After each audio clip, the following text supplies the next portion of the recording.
channel. It's CandigirlChats here, and I am back for another talk about anime. I know, new setup, new background, new girl. Who this? It's me. I'm Candy. I'm back. Alrighty. So today we are going to be talking about Shaman King and its reboot on Netflix. Hopefully you've watched it. If not, go check it out. It's really good, and I think anyone should watch it. If you haven't seen the original, you should still watch the reboot. If you have seen the original, you should give the reboot a try.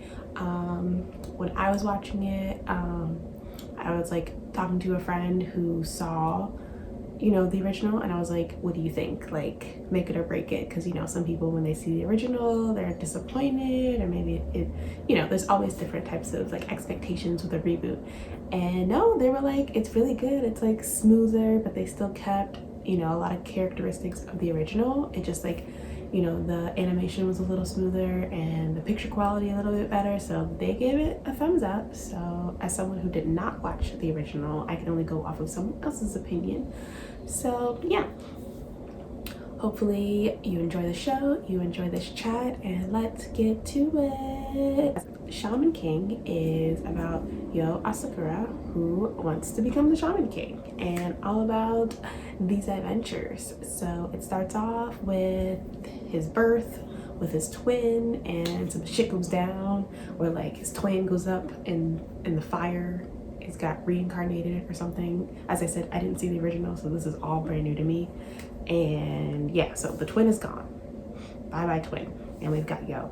And so he grows up and he's now in middle school, and he befriends this kid named Manta, and the way they become friends is like super crazy. It's like he's chilling out in a gravesite, and Manta's like, what the fuck is happening? And you end up saving him from these like band of misfits who like to hang out near graves. One who eventually becomes like a semi-regular character in the rest of the show, so it's very interesting. And through Manta befriending you, they form this like really cute little friendship. And one of the first battles is when you is fighting for this ghost spirit named Aminamaru, who was a samurai. And it's just crazy. I'm just sitting here like, what is happening? And they have to like absorb the spirit into their body, and the spirit and the shaman merge together and start fighting. It was pretty crazy. I don't know. I thought the first like episode or two, I was like, what the fuck is happening? Because there were these spirits and everyone was fighting. And anyway, so Manta, friends. He gets Aminamaru, and now he has his own spirit to help, him fight other shamans. Because eventually there will be the fight between all the shamans to see who will be the Shaman King. But Aminamaru is very powerful, so all these other shamans want him. So then we meet Ray. Yeah. And he's a fucking asswipe. But, he eventually, with any show, the power of friendship, that's a great, plot armor for a lot of things. The power of friendship really pushes us through this anime. And it was funny, I was talking to the same friend, and I was like, wow, this show really heavily relies on the power of friendship, or the power of connection. And it was funny. I don't mind that. I think it's awesome. Many shows use it, so I think it's cool. Some people don't like it, but hey, here we are. So Yo and Manta and Aminamaru are just like chilling, going through stuff. Aminamaru kind of goes through his issues with like his past friend, and like he was a samurai like ages ago, so they figure out kind of like what was holding him back from going to the other side, and his friend, and you learn their whole backstory. It's really sweet. I had like a tiny teardrop. But he decides to stay with you and be his spirit, so that's really cool.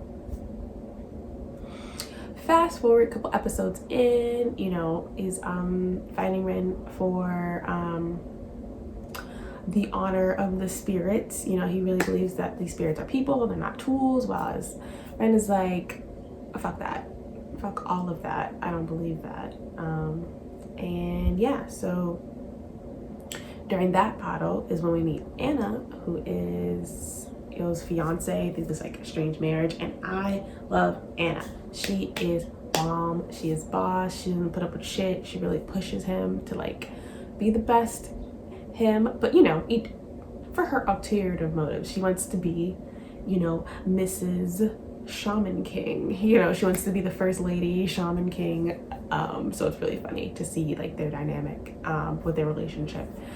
And they're also like children. These kids are like 13, so that's also very strange. But no, I really liked it. I liked the pacing. I liked, you know, learning about all the different spirits, learning about everyone's backstory. Netflix only has 13 episodes out yet, so kind of what we got through was like the beginning of learning about these main characters, these main spirits, and we got to the point where like they're beginning to do like the actual tournament fight to see who's going to be the Shaman King. They, you know, it goes through these trainings in order to get stronger because he doesn't think he's strong enough. You know, he and Manta go through like a friendship quarrel where like shit really hits the fan. I don't really want to say all of what happens because what if you haven't seen it? But if you did, you know what's happening, and if you didn't, well, you should go watch it. Anyway, so kind of towards the end of the season, or the 13 episodes that are out, we see kind of like how strong the bonds are with everyone, because once they go into the realm to like begin this like battle, they're not going to come out unless they've won. So, you know, Yo has kind of befriended a lot of these other shamans that he's going to go into the battle with. So it's like gonna be either heart-wrenching or heartbreaking, or like I don't know what's gonna happen, like how it's all gonna turn out. And then, you know, his twin pops up, Hao pops up, and it's like, oh shit. And he's like, fuck all y'all, I'm the powerfulest. Wow, I'm the powerfulest. I'm the most powerful. I'm gonna destroy all of you. And even Ren, who you think is like, you know, pretty strong, like it's like no, Hao is the strongest, and he's pretty cool. He's got his cloak, his long hair, and he's just like, I'm the boss. So it's like, who is gonna win?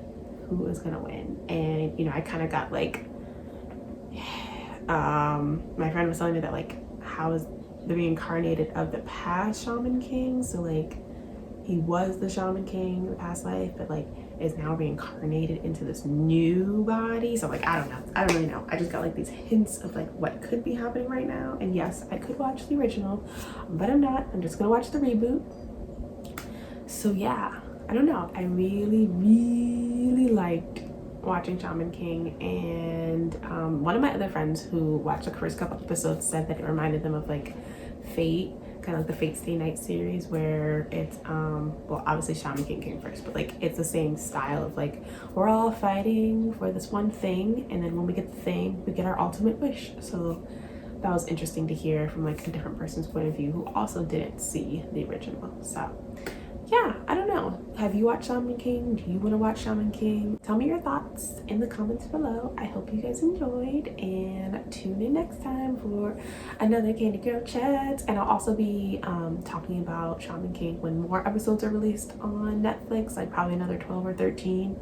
I'll be doing an update on what my thoughts are. So thank you guys for tuning in. Bye.